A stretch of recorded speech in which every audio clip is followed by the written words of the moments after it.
It's the most important part of cooking a steak for everyone out there. All right, just so that everybody knows.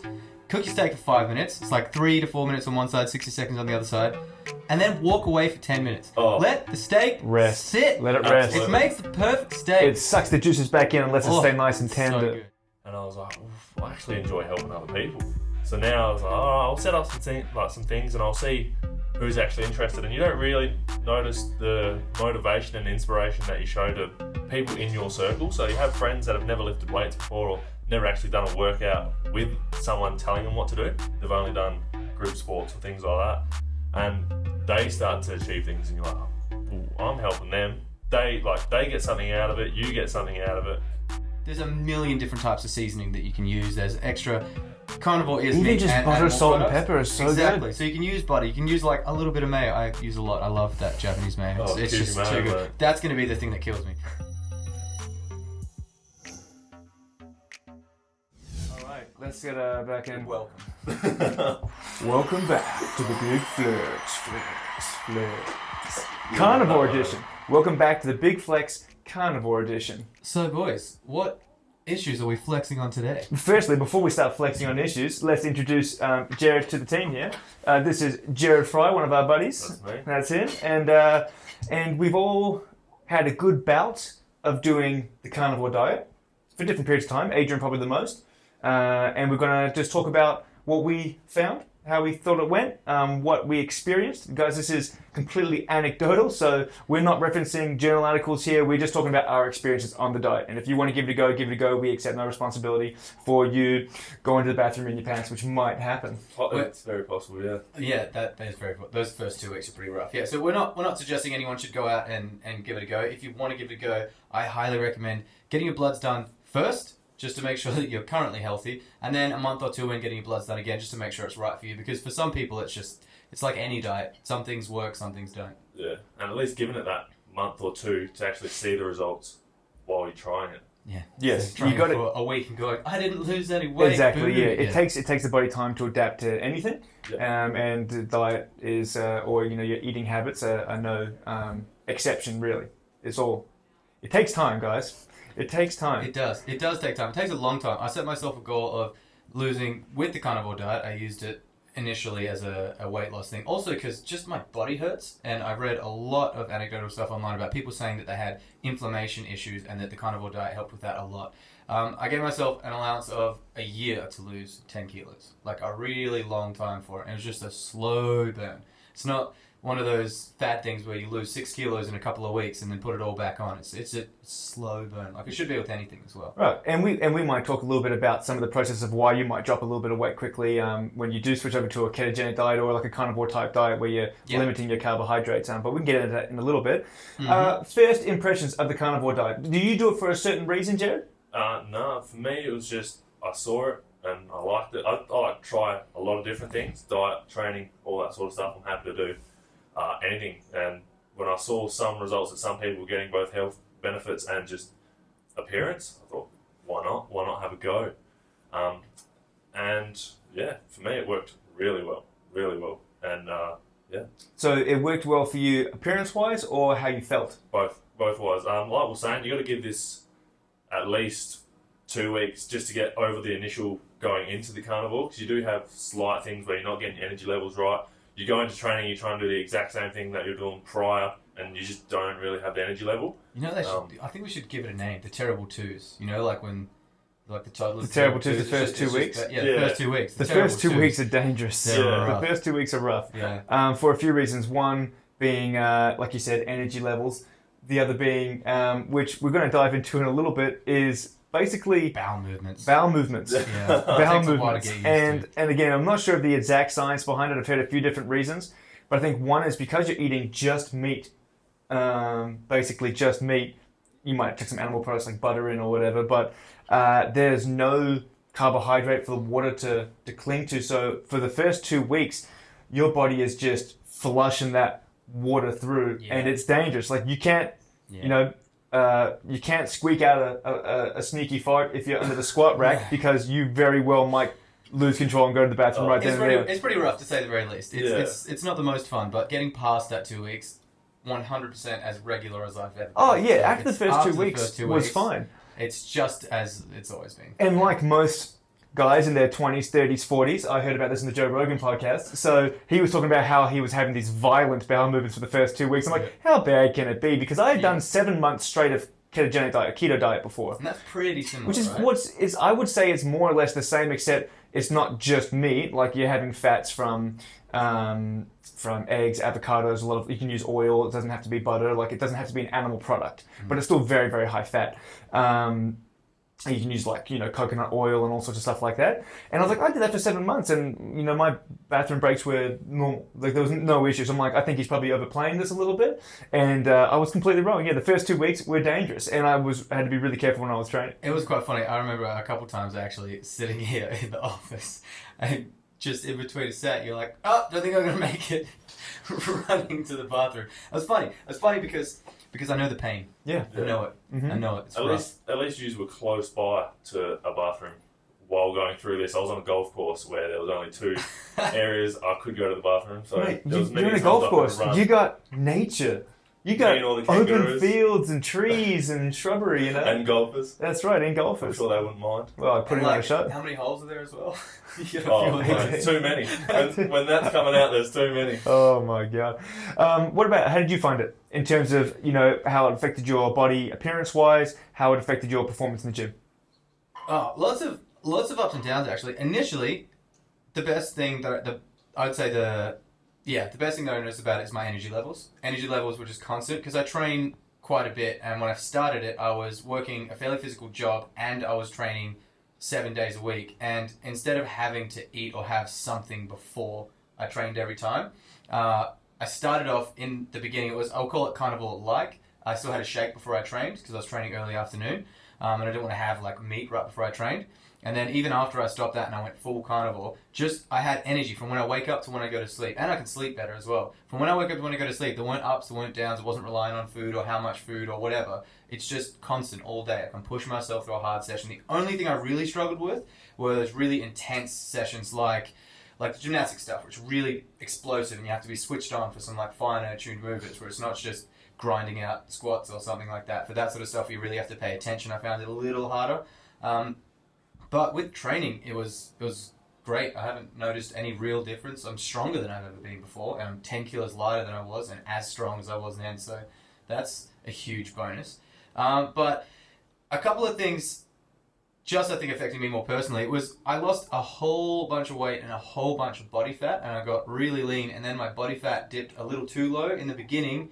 After about 6-7 months, I was trying to get the percentages of fat right. You have to have enough fat in your diet for carnivore, and if you don't have enough, you lose body fat really quickly. And I was losing body fat faster than I was just losing mass, and I was trying to lose mass total.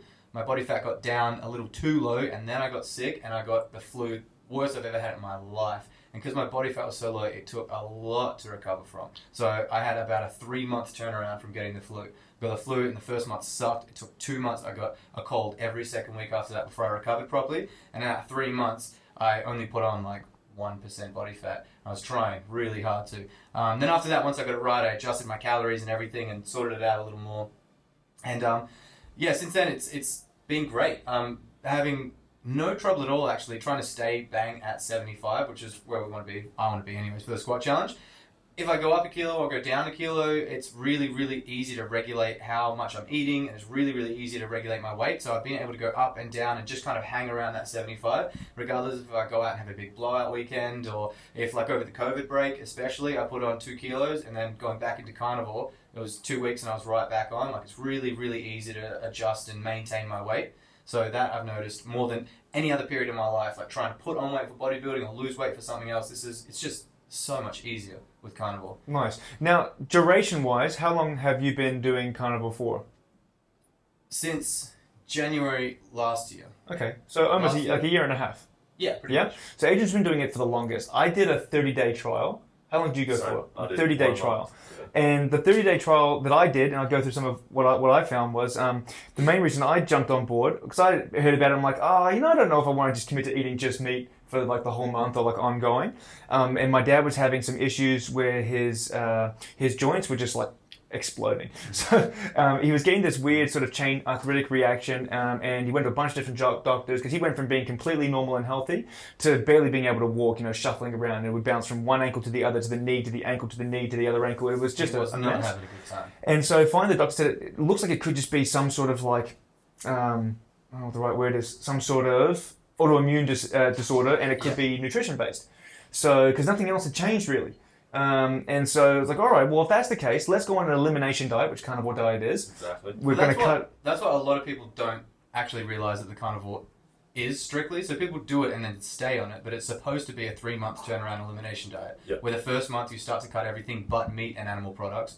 Then you start to cut out all the stuff like yogurts, milks, dairy, cheese, all that sort of stuff.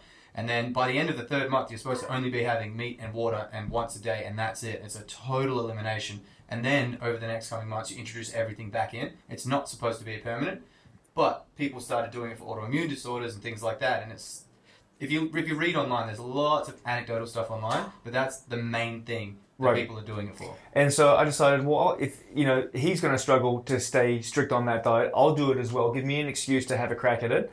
And support him while he's doing it. So we both did it for a month, and he did struggle just because there was no variety. And the problem with him was similar to you. He actually dropped probably a bit too much weight during that month because he didn't like eating just the meat over and over again. He wasn't eating probably enough as much as what he should have been.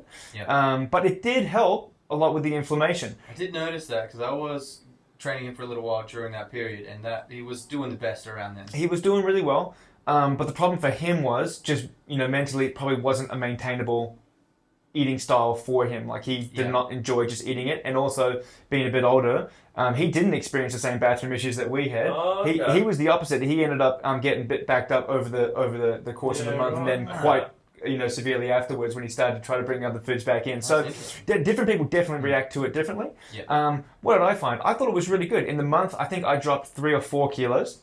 All right. And my energy was the same. After the first 2 weeks of running to the bathroom, then that settled down, good. And then my energy is really constant. And for the people listening wondering, well, why does it affect your energy? How does it affect your weight? I guess the main reason why it would affect your energy is because when you have carbohydrates, they basically go into your bloodstream as blood sugars, and then you get the spike in energy. And of course, if you're not using all that energy, then your pancreas releases insulin, which pulls it back out. So you get these highs and lows of energy when you're eating carbohydrates, and especially sugars and like simple carbs and simple sugars, right? So you get a lot more constant level of energy. All right. The other the other reason why you might lose weight quickly is because for every gram of carbohydrate that you eat, or that gets metabolized in you, or that gets absorbed into you, then basically can hold onto another 3, maybe even 4 grams of water weight to it. So carbohydrate, like the carbohydrate, they get hydrated by water, right? So when you stop eating carbohydrates and your body glycogen depletes, that's how your carbohydrates are stored in your body, in glycogen, and muscle glycogen, blood glycogen, and it's also stored in your liver. As those levels deplete, what happens is you get rid of a lot of this extra water weight and water bloat you might hear pretty regularly. And so you might find that you dropped 2 kilos in the first week. I dropped 2 kilos. And then you got to tell people, hey, you didn't drop 2 kilos of fat. What happened was that you've depleted 500 grams or a couple hundred grams of glycogen, and then all that water weight associated with it has also left your system. And they're like, it doesn't keep happening. So you probably get an initial drop, and then it will be more of a consistent, slower drop after that. That depends on seeing calories out too, how much you're dropping. With that as well, the initial bloating, for the look of it, as soon as that bloating goes, you're like, it's working because you're like, I haven't been this flat in however long. That's because obviously you're eating things that do give you that pot belly almost look. And then you go to having something that doesn't give you that reaction. And you're like, have I dropped weight? And it's like, not really, you just aren't bloated. Yeah. And I found that was like, the first time I looked at it, I was like, this is working. You look better without making too much of an actual huge change to your body composition. And that's something that I noticed. I've gotten lean before in the past, just trying to eat normally like a bodybuilder would, or just trying to like clean up my eating and eat as well as I can. I've counted calories, and I've worked really strictly with calories and exactly what I'm eating and stuff before, but I've never been not even close, like as lean as I am. And you going to stand up and show the people, or what? Can confirm. Stand up and show the people. Doing that? I mean, show the people. I've got a million photos. We can show the people. Stand up and show the people. Just take my shirt all the way off. Well, just do it. Yeah, you better look good. Oh, I do look good. This is a common Lean. occurrence. Anyways, that's That's the one. That's the one. Well done, sir. Well done. But yeah, like as lean as I am, and to have it as maintainable as well. Like I've been at. For you, maintainable. This For is me, where we get it. Like maintainable. it's Exactly. not maintainable me, for everyone. Not for right? everyone. Right. I found it really easy. What was my body fat before COVID? It was about 5 to 7-ish%. Yeah, not including visceral fat, give or take. Yeah. And then after COVID, it was 8, and then that's because I wasn't eating carnivore pretty much at all. I just went normal again. And then since coming back, the other day we measured it, and it was about 6 or so. And so I was able to just pull it back in, I think, 2 weeks. I've been properly back in carnivore. These are from 7-site skin folds. So obviously, the more sites you do, the more accurate you get. And again, you go to a DEX, you get more accurate again. But in terms of being accurate to the measurements we've taken 3 or 4 measurements from the same 7 locations every time. And I've taken them and I measure them out and mark them, right? So we know we get in the same spot. So it's definitely accurate to us. Yeah, exactly. Yeah. Or as accurate as we can get with the equipment that we've got. So yeah, it's not like I have to really push. I've just been able to stay at like 5 to 8% body fat for the last year straight. And it's kind of blowing my mind because I used to think that I knew a little bit about nutrition. I'd give people nutritional advice and this just, it doesn't make sense. All I'm eating is meat. Like, think about everything that you've learned and know about nutrition. We have to eat a good, wholesome diet so you get all of the nutrients. It doesn't matter. It's all fake. It's all bullshit. It doesn't matter, right? All I eat is meat. It's the best. I love it as well. Nothing better than a Scotch fillet steak for dinner. It stay as lean as I want, be as strong almost as I want. I wish it would be as strong as I want. But it's blowing my mind. I don't really understand how I've tried so many different things over the years, and I've tried to be as meticulous as I could, and just all I'm doing is eating meat. And I must say that when I come into the office on some mornings and he's just chowing down on like a giant bacon and eggs with like Japanese mayo, I'm like, it's so good. It's so good. Yeah. I'm really excited actually for what I got for lunch for today. Ooh, what have you got? 8 hours slow cooked rump steak. I got home last night and Sarah, my partner, had been cooking like ossobuco and some sauce, like meat sauce, and it was delicious. And so I took that out and I put the steak in before I went to bed, and it's all I've been thinking about all day, and I can't wait to finish this podcast so we can go and eat nice. it. I'm well, very excited. My partner just got back from a month away FIFO work, and so I was like, I'm going to cook her a nice dinner. So I was like, oh, Dad, I'm busy at work, can you pick me up a steak fillet? Because that's how I know how to cook really good in the oven. We'd do my pan sear, butter braise, and then slow cook in the oven. And I get home and it's this giant log of Scotch fillet. It's like 3 times. I was like, I don't know how to cook it. Like, this is not... So I had to go get a steak fillet, cooked it that. Now I've got... Like the log of Scotch fillet is so good. It is, but I'm not... it. But I haven't had as much experience on wanting to be a good dinner. So now I've got it at home to cook for myself for the next week and figure out how I like to do it the best. Roast Scotch fillet, slow cook it for 4 hours. It'll be the best thing you do all week. I'll give it a whirl. Every day we're sending each other videos on how to...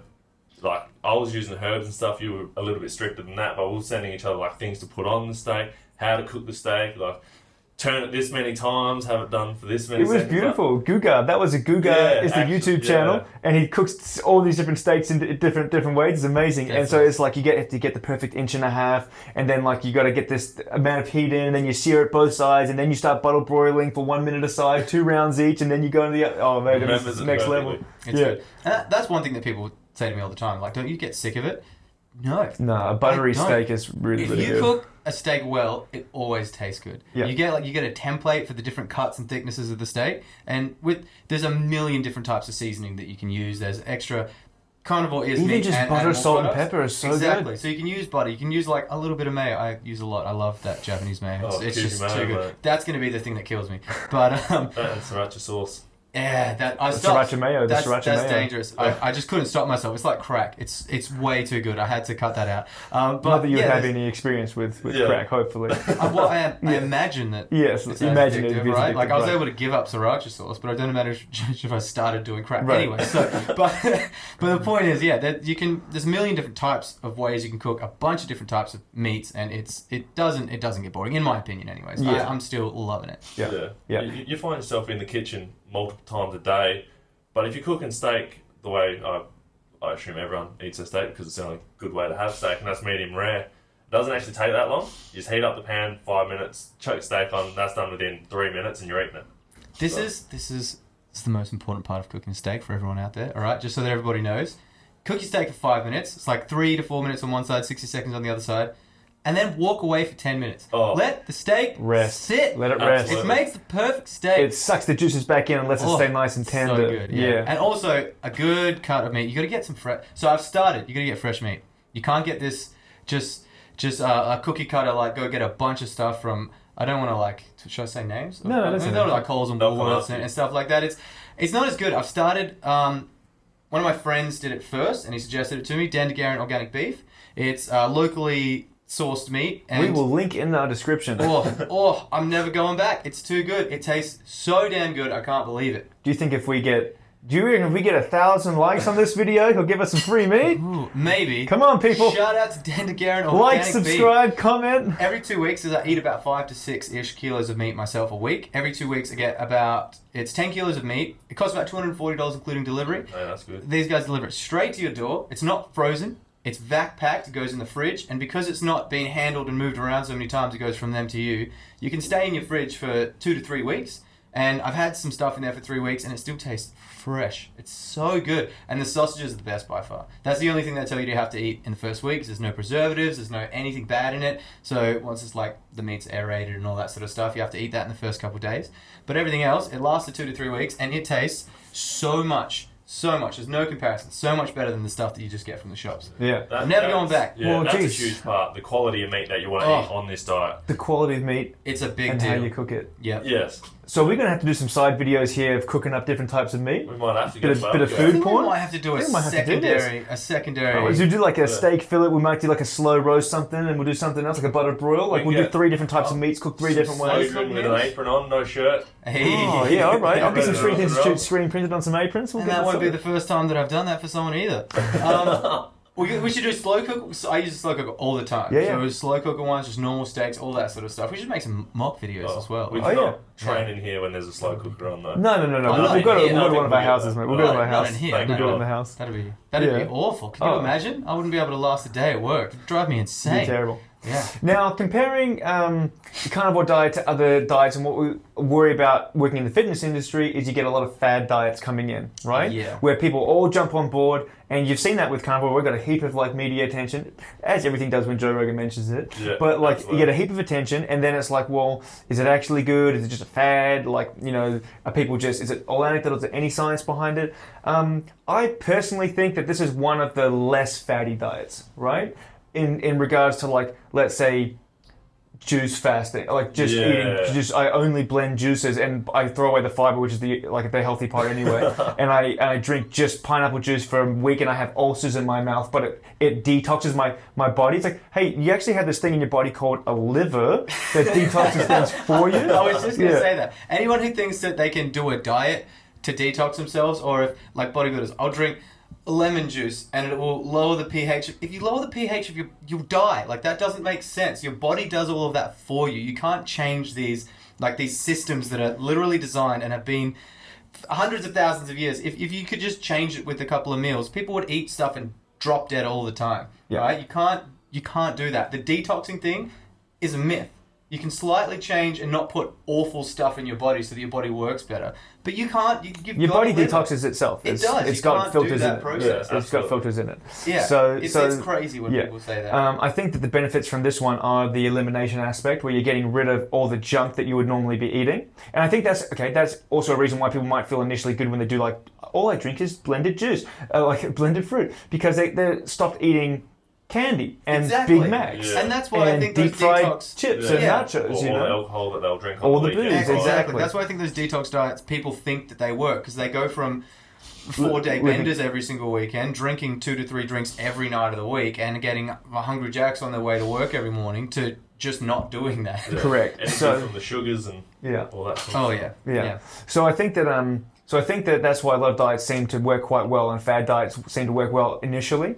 I think that the main issue. So what would mean it's not a fad diet? It's sustainable and it actually has good benefits for you. Now I'm on board the train that it does have good benefits for you. Where I come 50-50 is carnivore sustainable. For someone like yourself, yes. For someone like myself, if I have a goal in mind, I can be very driven to do exactly what I need to do to achieve it. And if I want to stick on a diet for 6 months or a year, that's not a problem. For a lot of people, that's not the case. It's hard. It's probably not sustainable for some people. That being said, so I was on carnivore until the COVID thing happened, and then lost the job, the gym closed and all that sort of thing. It's a little more expensive, not by much, but a little more expensive to get some good quality meat. And so just for finance reasons, I stopped doing it, and my partner and I just started eating normal-ish. So still having a lot of meat, but just other stuff like rice and potatoes and things like that, as you usually do. And then I found doing that and going back to carnivore again after having all the good stuff, because of course we went off the rails. We were stuck at home. Everyone did it. Ice cream and all sorts of good stuff. I'm like making burgers and then going from just a normal diet of eating pretty much whatever I wanted back to carnivore. The first 3-4 weeks, I've only really been on carnivore for the last 2 weeks strict again. The first couple of weeks it was like a day or two, and then I just wanted a burger, or a day or two, and then just sitting in bed at night thinking about eating sugar. Like I just candy. I like candy. You know, gobstoppers, those little ones. You remember as a kid? I like the tiny little ones. I love those. Oh and so like stuff like that, right? All Once you get all the sugar and the stuff back in your body, you crave it. And it took me a little while to kick the cravings. And now that I'm back into carnivore again, I'm good. I don't want it, and I want to stick to my diet. But my God, the cravings suck. It's really hard to get out of that. And I kind of forgot what that felt like. Because if I just go out on the weekend and go out for dinner or whatever, you have like normal-ish food, maybe you get some ice cream, something, it's only a little bit and you're fine. But then for a couple of months doing that, kicking it again, the cravings are so strong. You don't realize how addictive sugar, chocolate, like all the stuff you love is, until you completely cut it out. Yeah. There's none of that in carnivore. I 100% agree. And that's the when I'm talking to clients about their eating, and like, oh no, I need to have this many coffees a day, or I usually have a dessert every day. Well, just don't have it. Like, but I really I get those it's hard cravings. to kick it sometimes, yeah. But if you can kick at something for 2 weeks, like those cravings go away. People don't understand that. It's just like this is how people quit smoking eventually. Like, is that they crave it and then they don't have it long enough and they stop craving it. Well, I think the statistics behind that, when people quit smoking, it's 6 or 7 times, I think. Like a career smoker, someone who smoked for longer than 10 years or whatever, they quit on average 6 to 7 times before they actually quit the first time. And that's a span of I think it was 1 to 5 years. I can't remember where I read that, but they're trying because they keep getting drawn back in by the addiction. And I was exactly the same. The first 2 weeks trying to get back into carnivore, it was really hard. Yeah. I didn't remember it being that hard when I first started carnivore. Yeah. So I understand where it just gets some people. If you're lying in bed at night thinking about the ice cream that you got in the freezer, it's hard. It's hard. Well, what do you think about sustainability?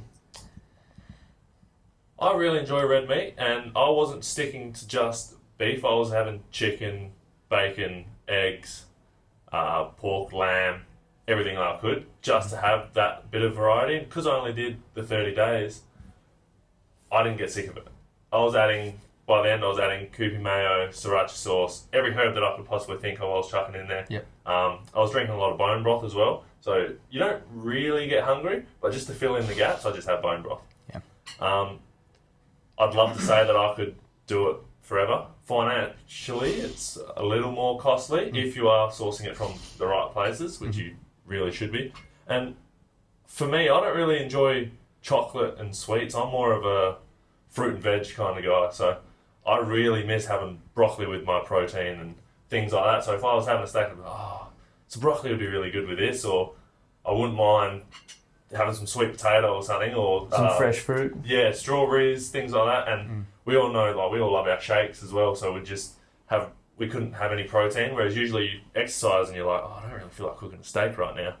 I wouldn't mind just chucking some veggie or some fruit and protein in a shaker and having that. But yeah, exactly right. I think a lot of this, the whole is it a fad diet? Is it sustainable? Comes down to that. A lot of different diets, they don't work for everyone, and not because it doesn't work for them physiologically. It doesn't work for their lifestyle. So like that, intermittent fasting is a good one as well. I tried that for a while, and I really enjoyed it because it fit my lifestyle at the time while I was at uni. I was out and about all day long, and I didn't have to eat until I got home, and it was great. But then my lifestyle changed, and so my diet changed as well. I just couldn't do it with the next job that I had. And so this is exactly the same thing. This just fits really well with my lifestyle right now. And a lot of people can't do it. Not that they physically, literally can't do it. They just don't like to. And if you don't comply to something and you only do it 50% of the time, it's not going to be effective. So you've got to find something that you enjoy doing to make it sustainable. It's not just as simple as saying, here, do this. People just don't want it sometimes, you know? So I think that's a big part of what makes a fad diet a fad diet. A lot of people make things a fad diet when they could potentially like get stuck in and make it last a little longer. But like we talked about, those cravings and just the variety of having a few different foods and just things that you enjoy in your life. Like I am a big advocate of the cheat meal because I like to have my cake and eat it too. And I'm not joking about the cake. Once a week, this used to be my go-to cheat meal. There's a great place that used to be around the corner when I lived south of the river. I get one big family-sized pizza and a dessert pizza, and I would eat the whole damn thing. It was about 3,000 calories. I eat the whole damn thing on a Friday or Saturday night. And I absolutely love it. And I felt sick, and I felt awful, and I had a headache the next morning, but it satisfied the cravings, and then I was strict carnivore for the rest of the week for every damn meal. And by the end of the week, I'd be like, man, I could go for a pizza. And it's perfect because you get to have your cake and eat it too. That cheat meal is very important. You could do it carnivore, and I could do it, and I did it a couple of times, but I just like pizza, you know? Yeah. I don't want to give it up. I understand. That's a huge thing as well, is a lot of people start these thinking it's all or nothing. Like, you don't actually have to just cut things off and go straight into a diet. You can slowly work your way into that diet. So when you get to it, you've kind of come across some of the hurdles already.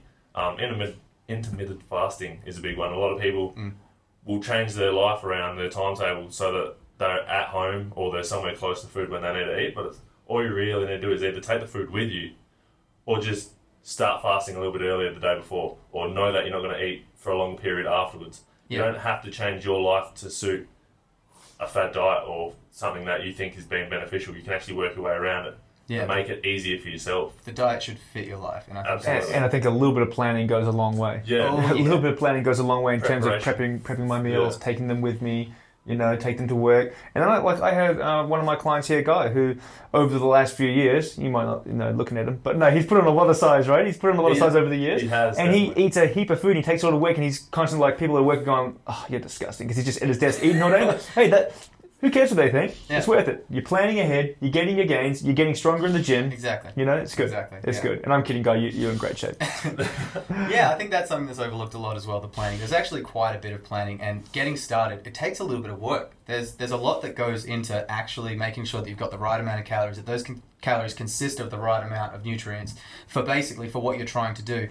And this is a big one. People go, I got my diet, my plan, and everything's set, and then they've got it all set out, but no one sets out like a shopping list, and they don't go to the shops and plan for the week and then get home and have that much food in the fridge, and they don't buy the extra stuff that isn't on their diet plan. Actually organize your week and your diet and everything so that you've got it there ready to go. A lot of people try and like take it day by day, but there's not that much planning, there's not that much foresight, and that I think is probably, I'd say, the key to any good sustainable diet is the planning weeks in advance. So you're not just like, well, I'll just go to the shops today and I'll just get just this dinner and then not have your breakfast and lunch for tomorrow, or, you know, like actually thinking about Monday through Wednesday first, and then for the rest of the week, what are you going to have to fill in the gaps? And if you get hungry and you feel like you need to snack, it's a big one. A lot of people need to snack. I just can't say no. At work, they've just got chocolates, and I just bring your own snacks. If you know, just plan ahead, right? Bring your own Stuff snacks. like that. Yeah, For sure. With that as well. Bring some pork crackle. That's a good one. Beef jerky. Oh, Beef jerky. there's a really good place in Osborne Park. Oh, mate. So good.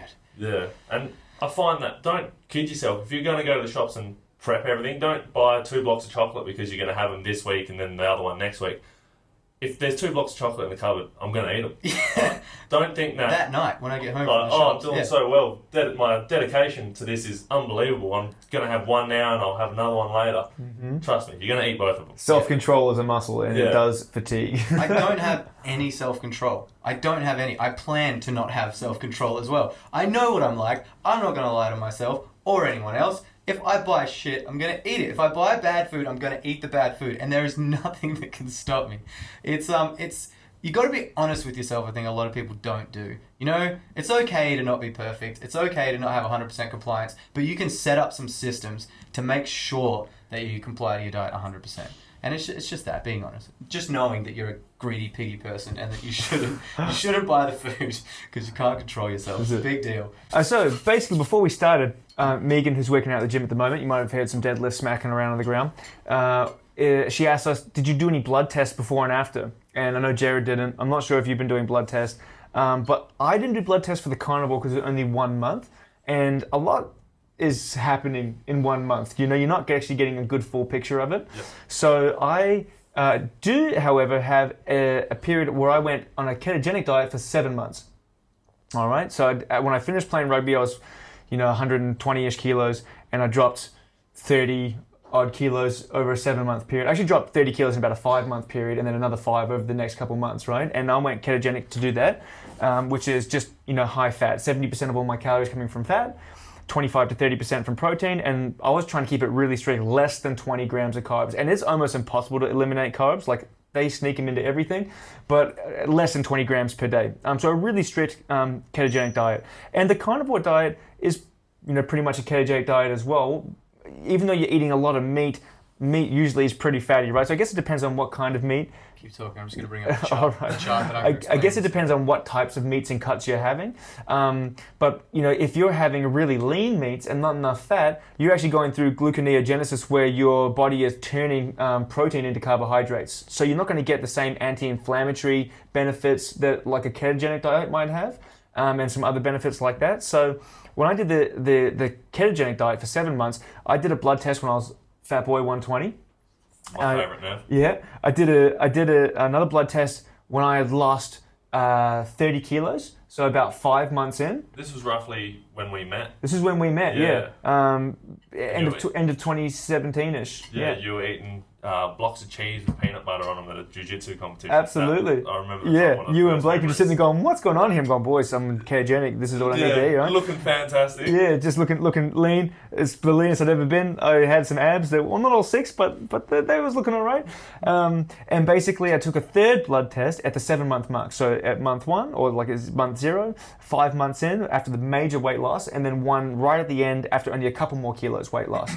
And when I was telling my doctor what I was doing, he was like, this is going to be terrible for you. You're going to give yourself fatty liver. You're going to increase your cholesterol. You're going to increase your risk of heart attack and heart disease and this and that. And I'm going to go, no, look, but I'm going to be losing weight. And he's like, no. And here's the thing, guys, as well. It's important to get professional advice. Just remember, your GP is not always an expert in nutrition, right? So if you want nutrition advice, go to a dietitian, go to a nutrition, someone that's actually studied in nutrition and different sorts of dieting and that's right for you and that understands what blood tests mean. Because when I went back after 5 months, my cholesterol was actually pretty terrible, right? Now, it was really high. It had spiked. Good was high, but bad was also really high. Yeah, okay.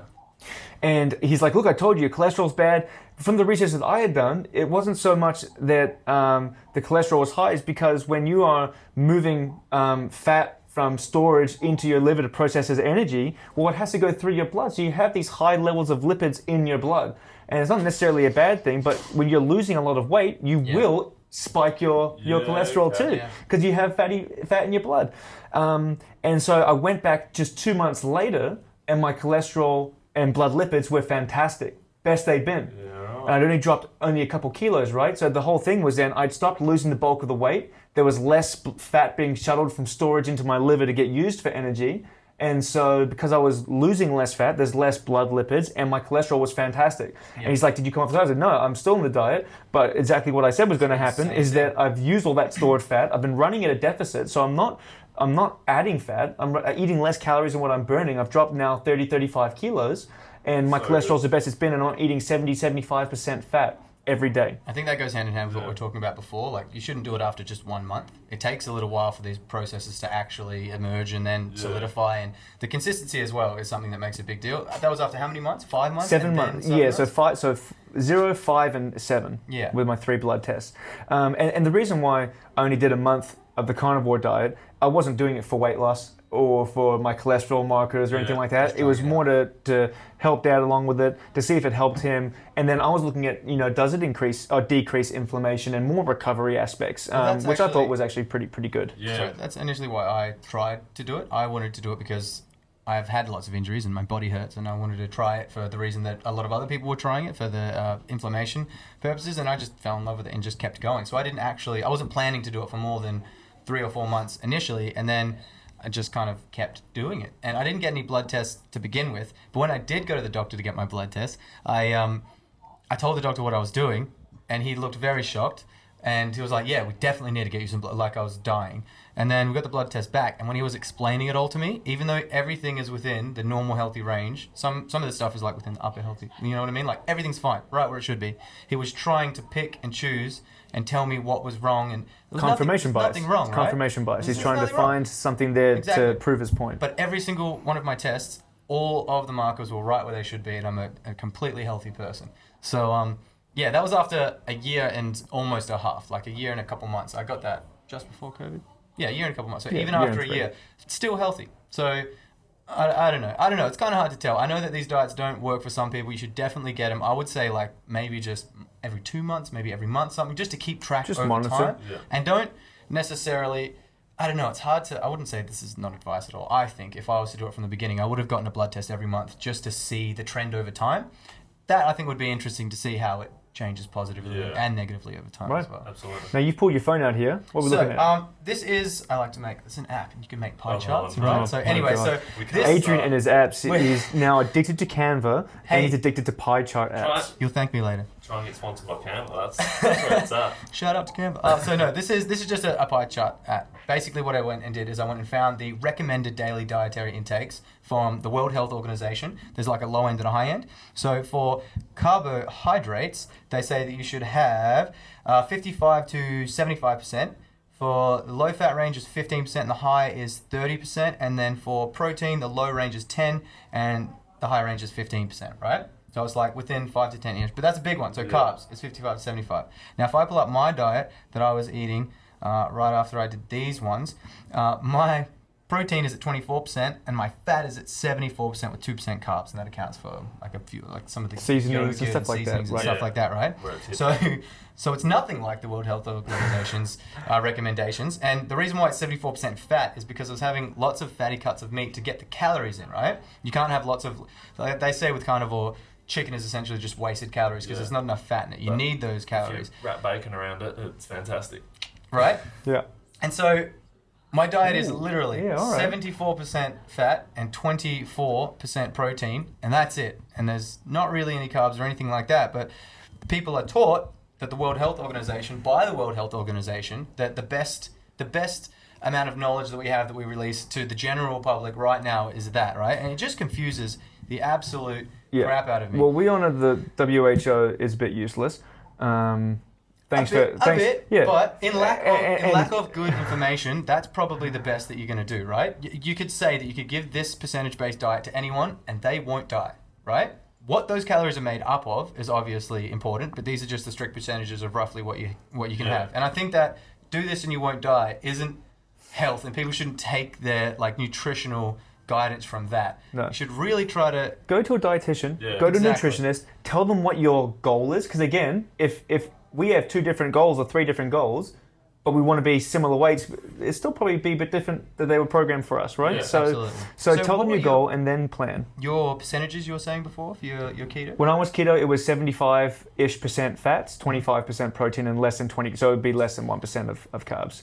Yeah, pretty similar. So very similar, but just the different types of foods. So you're having just meat and animal products. On ketogenic, I was having stuff like avocado, coconut oil, stuff like that. That wasn't an animal product, but still very high in fat. Yep. Yeah. Lots of peanut butter. Lots of peanut butter and cheeses and whatnot. Well, cheese animal product. Oh, yeah. Good, That's yeah. true. Yeah, delicious. Yeah. Awesome. Well, is there anything else anyone wants to say about carnivore before we move on to J-Rad being a sweet PT?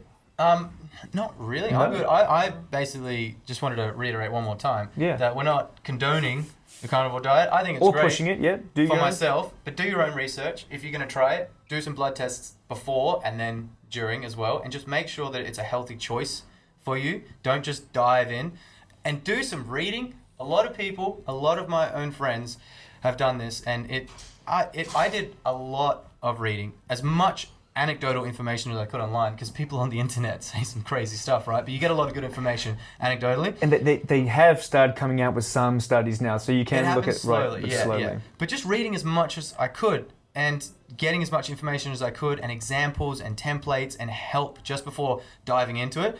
Don't ask me what I do. What I do is different to what you do or what you do, and it changes for every single person. Do it for yourself, figure out how to do it for yourself, and then get started.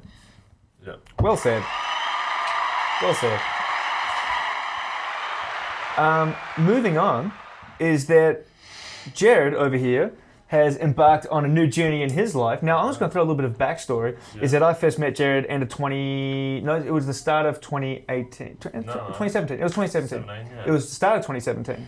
Yes. Yes, the start of 2017 at the Jiu-Jitsu Club Absolutely. at AMA, at the Academy of Mixed Martial Arts there in Balcata. Gorillas, really? What's that? Two gorillas. Two gorillas, that's it. That's And so we first met just rolling around, getting a bit of man grappling action on the old mats there. We got close real quick. Yeah, no, it was good. It was good. We're both, bigger guys, so we had some good combative moments. And I said, mate, you got to start coming train at the gym. I just opened the gym up. I was in the process of opening the gym up, wasn't I? When I was first there, I was like looking at buildings and this and that. I think, we met at the start of the year, and then August it was supposed to open. And then it opened December. Yeah. And then I had a few of the guys from Jiu-Jitsu come down, do some strongman stuff, and Jared's the one that stuck with it. And so never left. And then we were training partners for ages, and it's been really cool because I've gone from seeing Jared just doing jiu-jitsu, being into that, then getting a bit of interest peaked in lifting weights and getting stronger, and he got some reasonable numbers under him. Now this is cool, and now he's actually gone and enrolled himself in his first Cert 3 and Cert 4 qualifications course. So how's that going for you? So far so good. Everything we spoke about then with like the government standards of serving sizes and all that nutritional stuff I've learned, and you pretty much just blow that out the window. But like you say, that's the standard that someone's not going to die. They might not strive, they probably get healthier because they're cutting out all that other rubbish, but it's not something that I would recommend to someone. I would say go find someone that actually knows what they're talking about. It's good to be learning the reason why I do things. So I went from playing things like football and cricket my whole life. Just got sick of getting injured doing that, so I decided to take on combat sport. I'd done some karate and boxing when I was younger, and that wasn't really what I wanted to do. And then I was watching UFC like a lot of other people do, and I was like, what's this crazy submission game on the ground? So I rocked up there, and between that and just doing things like bro lifting at the gym, at a franchise gym where I was doing average technique and very minimal weights, I met you, and then you somehow got me down here, and I just never left. I really took on the strongman aspect to get better at jiu-jitsu, and I found that it really crossed over really well. And then the way both of you guys explain why you're doing things and how we're doing things clicks, and it makes me better at training. And then I was like, well, why don't I go and learn all the basics? So then I enrolled in the Cert 3 and 4, and I was like, I actually enjoy helping other people. So now I was like, I'll set up some things, and I'll see who's actually interested. And you don't really notice the motivation and inspiration that you show to people in your circle. So you have friends that have never lifted weights before or never actually done a workout with someone telling them what to do. They've only done group sports or things like that. And they start to achieve things, and you're like, well, I'm helping them. They get something out of it. You get something out of it. Why can't I do this with people I've never met before? Why can't I just be like, some random person off the street? Like, I know what's going to help you improve. So yeah, from now, at the moment, it's interesting. It's all somewhat new to me. There is a level of things that I've done, like here, your major 3 lifts, you never really go through that in your certs. But here, you learn all that sort of stuff. That's it. So we're going to take Jared even more under our wing. And in 10 years' time, when he's finishing up his PhD, you'll be paying big money to get advice from him.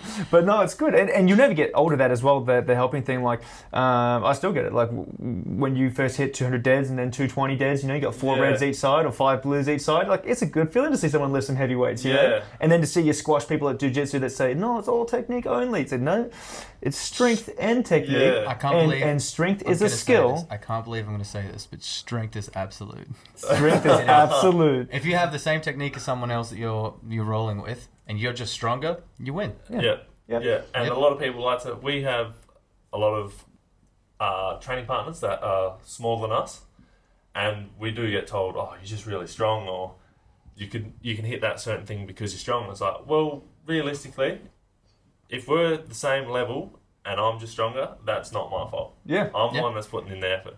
Yep. And we say it all the time, like, you want to get stronger, you just need to go down the road. Go down the road. The Strength Institute is there. They're ready. They're ready to take you on. Yeah, and it goes... it is like that at the upper level of. I think that's a lot of what people don't see when they see someone you watch the Olympic Games, for example, right? All of those athletes are on very long running, very structured strength and conditioning programs that go hand in hand with their skills training for the skill that they're doing. Yep. They don't just get out of bed and they're not just that strong and that incredible all the time. There's a lot of work, and a lot of it is strength and conditioning that goes into a lot of the skills that make people impressive athletes. Absolutely. Well, I think this was a pretty good podcast there. We covered a lot of the old carnivore diet. Everything, I think. And I'm really excited to see how your journey keeps progressing with your PT certs and where you decide to go to from there. It's exciting times, really. Awesome. Well, guys, thanks for watching. If you haven't done so already, please like and subscribe. You could be our 100th subscriber. We're up to 95, guys. We're up to 95. If you remember, how long ago was it? Was it the first big flex that we did? We were talking about where we were and where we wanted to be. Yeah. How many subscribers did we have? 43 or 44. So we've over doubled. We're at 95. So How's close. this, guys? If you're the 100th subscriber and you live locally, Adrian will give you a free PT session. All right? Okay. I'll book you in. I You haven't call heard me of up. this until right now, but sure, let's do it. I'm making it happen, guys. If you're the 100th subscriber, all right, leave a comment. As you hit subscribe, I'm the 100th subscriber. I'll double check it to make sure. And if so, you live locally, I'll pay you. I pay you regardless. You come on in. We put you with Adrian. PT. We're going to give you a trial PT session. And if you don't like it, you got to wrestle Jared. And then that's that. All right. Happy days. We'll Happy do days, the guys. same challenge as well. Once we get monetized, the person that gets us over that limit, we've only got what? Another 905 to go. 900. If you're the 905th, if you're the 1000th subscriber as well, then you get, I don't know, we should give them something more, right? Yeah, we'll figure it out when we get there. figure I it feel out. like it's not an immediate thing to worry I might about. unsubscribe and wait till then. And then Yeah, I have. Alrighty, guys. Tune in again, and we'll see you soon. Cheers. Bye, everybody.